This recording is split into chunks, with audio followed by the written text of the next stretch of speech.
Bonjour tout le monde, bienvenue à l'Institut biblique. On va continuer notre étude, leçon numéro 16 sur le leadership biblique 2. L'humilité est essentielle pour le leader.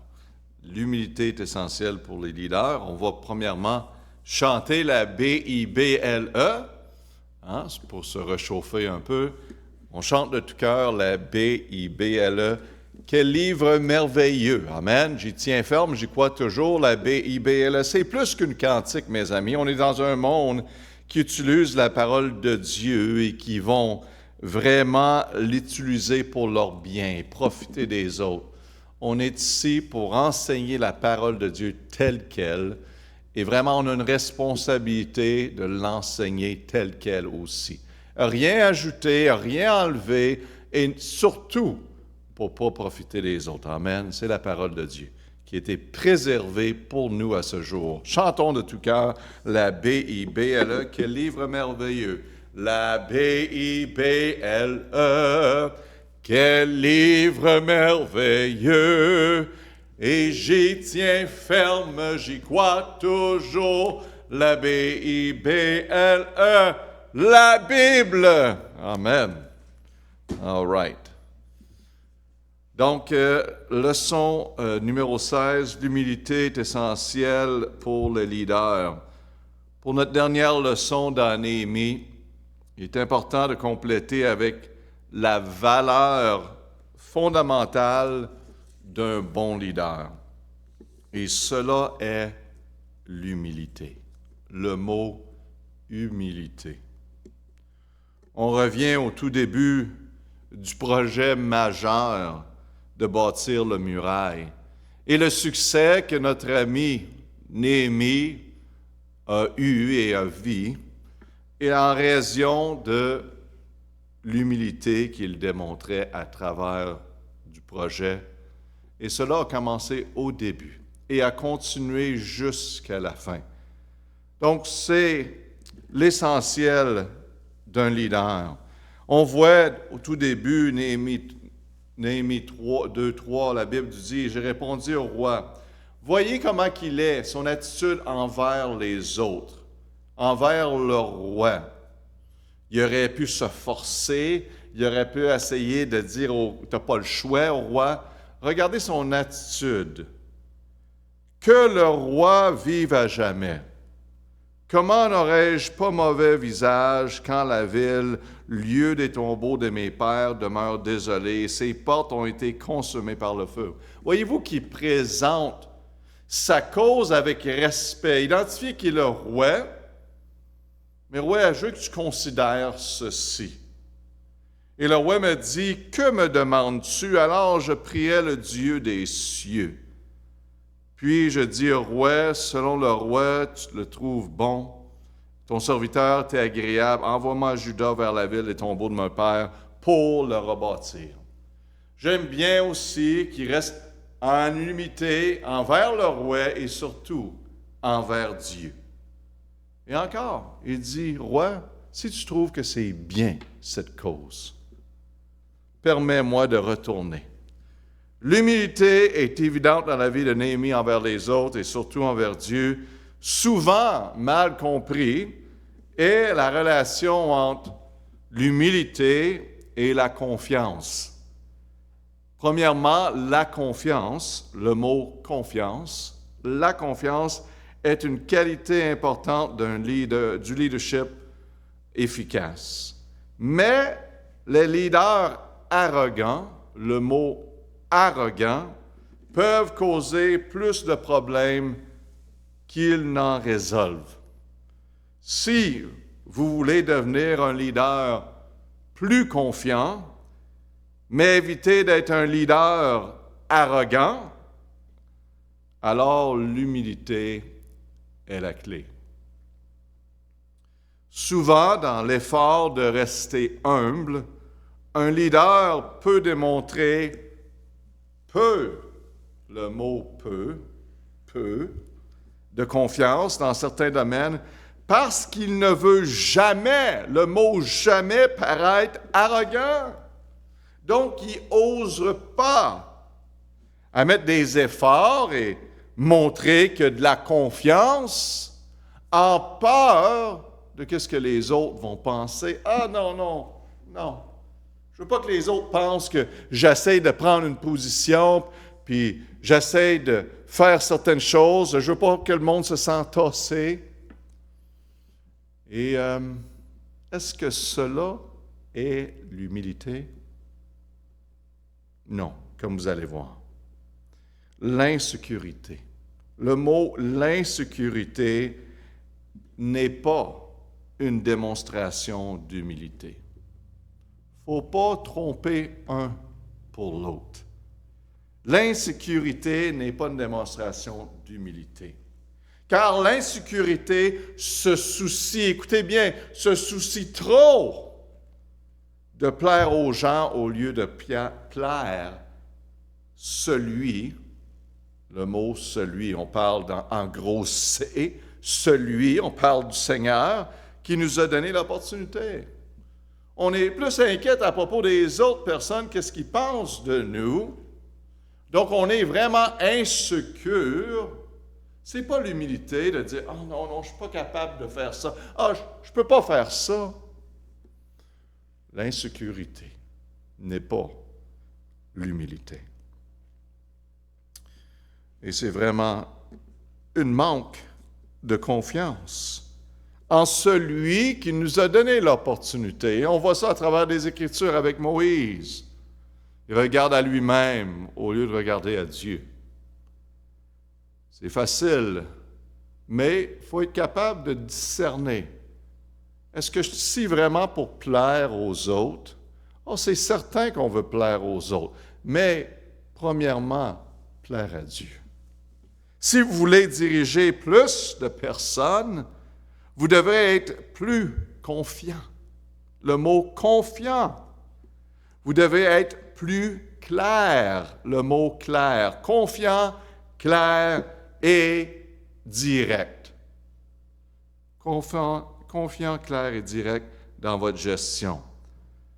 Cela peut se faire comme Néhémie a fait, avec humilité. Vraiment, pasteur, on peut approcher la situation comme leader avec confiance et être clair et être direct et maintenir l'humilité. Bien sûr, on peut. On l'a vu avec Néhémie, n'est-ce pas? Comme humble, le mot humble leader, on doit approcher ceux qu'on dirige avec confiance. Des instructions claires et directes. Comme exemple, c'est une excellente idée. C'est une excellente idée. Peux-tu la réaliser? Ça, c'est clair, n'est-ce pas? Est-ce que ça semble quelqu'un qui est plein de lui-même, qui est arrogant? Non, un leader. Très bonne idée.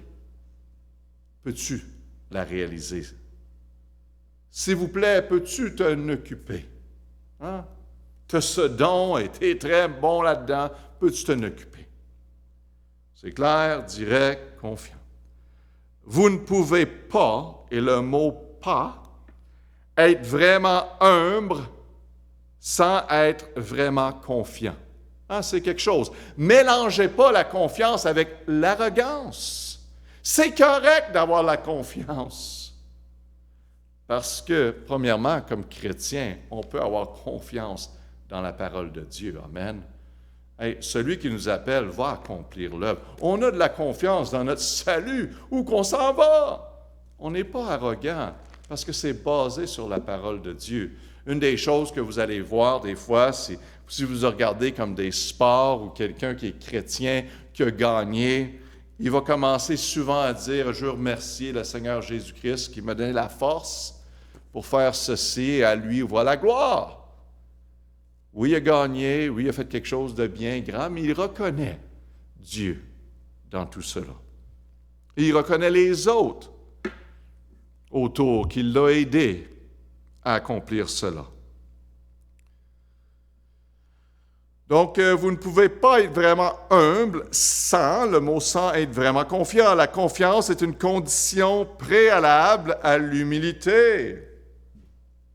Parfois, ce que nous faisons passer pour de l'humilité n'est que de la faible estime. Le mot faible, estime de soi. Et en parlant de ça, je crois que vous pouvez reconnaître, même en regardant vous-même, la façon que, non, je vais laisser les autres faire ça. Est-ce que c'est l'estime faible de soi-même? Est-ce que c'est un manque de confiance? Est-ce que c'est l'insécurité? Je pense que souvent, on pourrait dire oui. Laisse les autres le faire. C'est quoi? Puis j'aime bien ça parce que vous ne pouvez pas être vraiment humble sans être vraiment confiant. Parce que Dieu nous donne des opportunités et Dieu veut qu'on avance et accomplir des choses qu'il y a pour nous. Et notre réponse, bien sûr, comme chrétien, c'est oui, en moi-même, je ne peux pas le faire, mais en Jésus-Christ, je peux le faire et l'accomplir. Et si Dieu me demande de le faire, il m'appelle dans cette direction, il rouvre cette porte, je vais y aller en mettant ma confiance en Dieu. Hein? Ça, c'est pas de l'arrogance. L'humilité et confiance.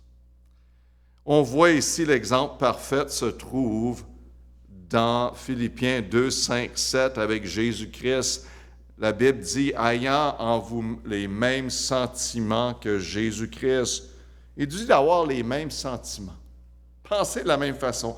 Lequel était en forme de Dieu, on parle de Jésus, n'a point regardé comme une proie à saisir d'être égal à Dieu, mais il s'est dépouillé lui-même ayant pris la forme d'un serviteur.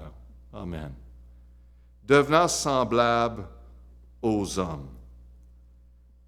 Jésus avait une confiance illimitée. Le mot illimité. Il savait qui il était.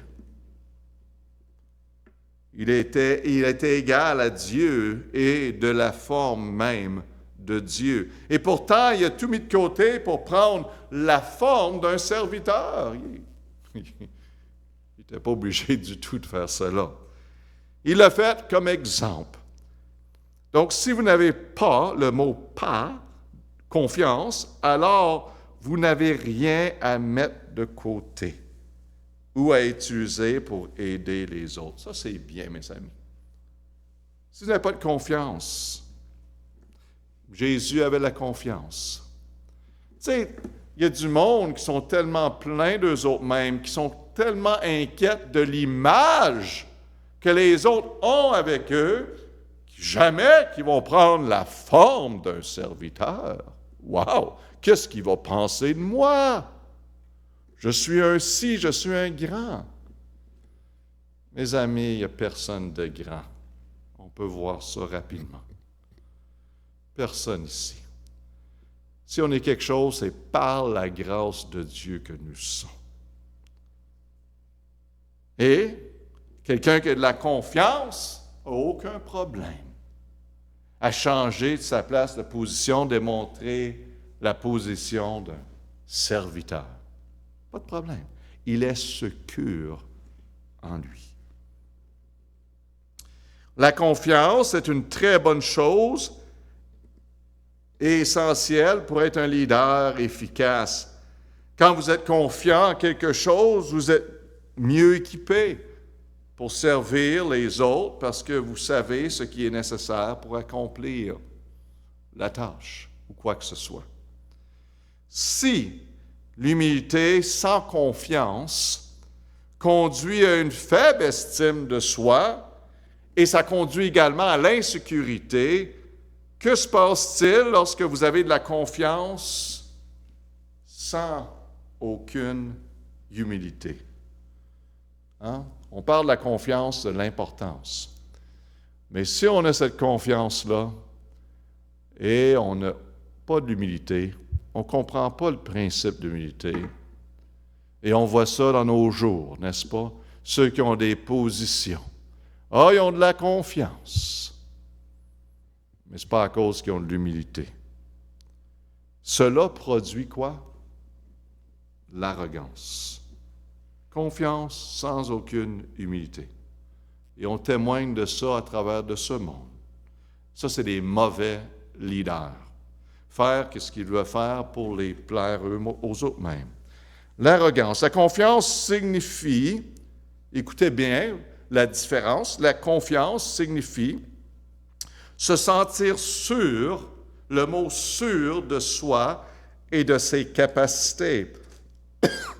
Non pas de manière arrogante, mais de manière réaliste et sécurisée. Comme exemple, vous approchez un nouveau boulot. Hein? Les premières journées, c'est nouveau, un manque de confiance. Vous n'avez pas de l'expérience, n'est-ce pas? Et avec le temps, vous allez au travail, après quelques mois, quelques années, c'est automatique.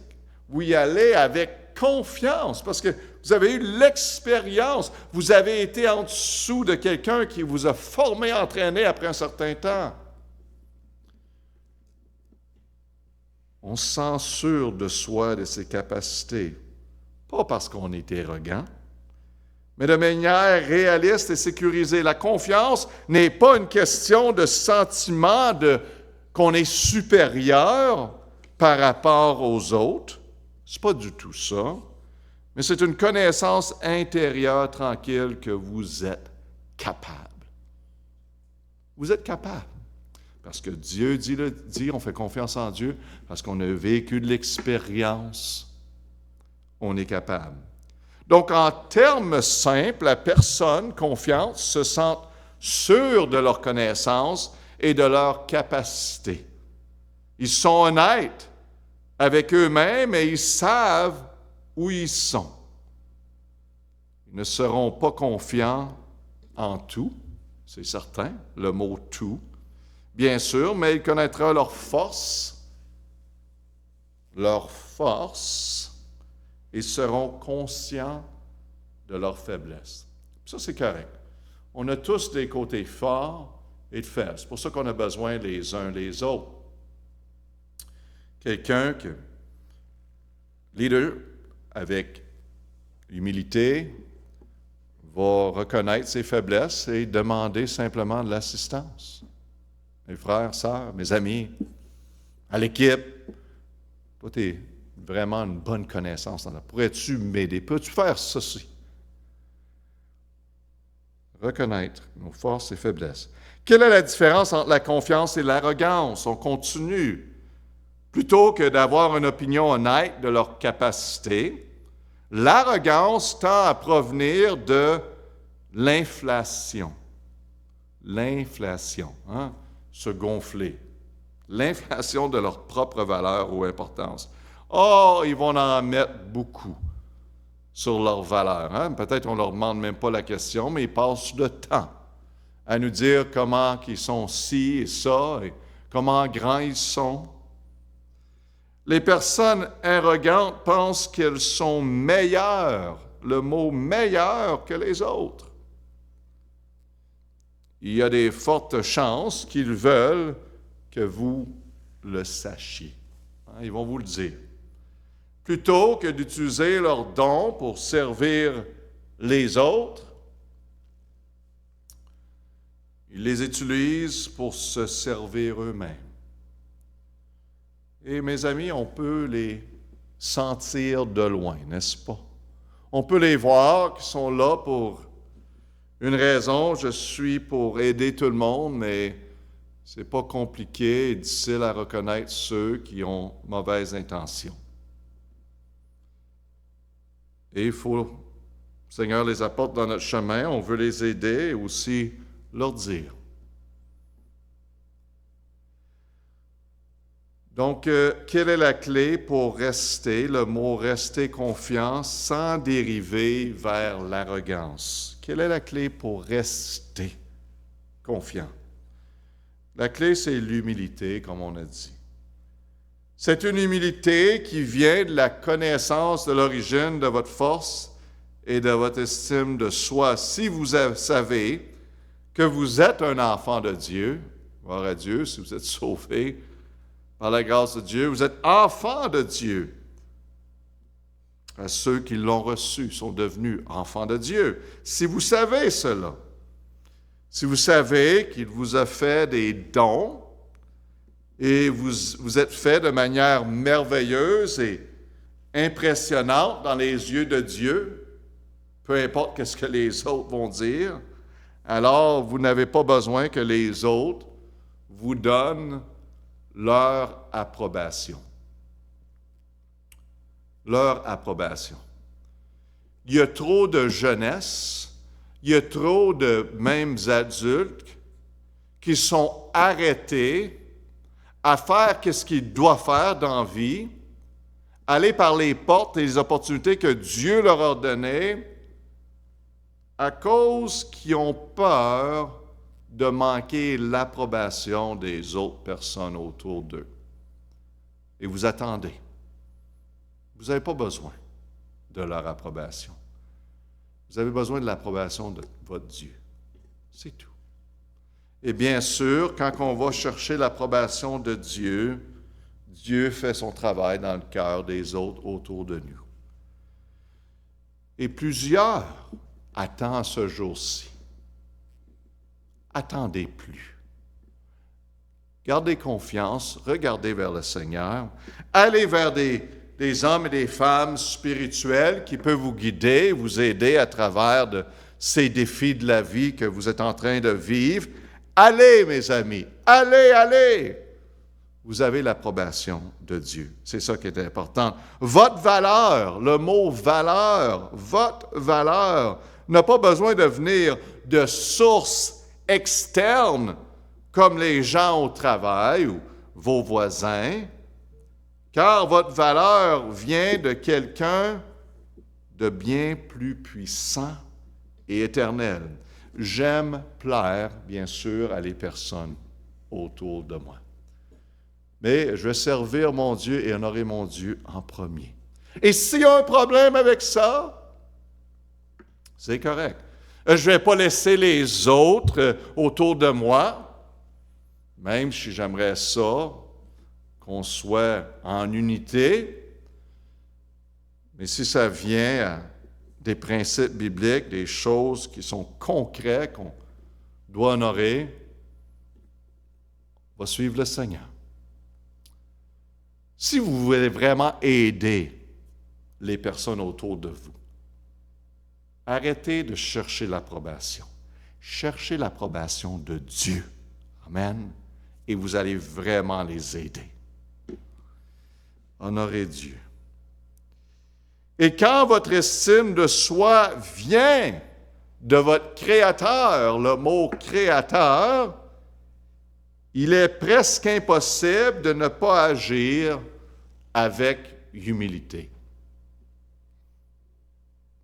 Quand vous vous souvenez de la façon dont le Christ s'est fait serviteur pour vous, il devient beaucoup plus facile de devenir serviteur pour les autres. Si vous avez intention d'être dans le ministère, dans l'Église, vous avez cette mentalité que, les autres vont me servir, laissez faire. Prenez le temps, arrêtez tout ça. Prenez le temps avec le Seigneur et apprenez ses façons en premier. C'est à propos de lui, de l'honorer, lui donner gloire et servir les uns les autres. Amen. L'humilité est essentielle pour les leaders.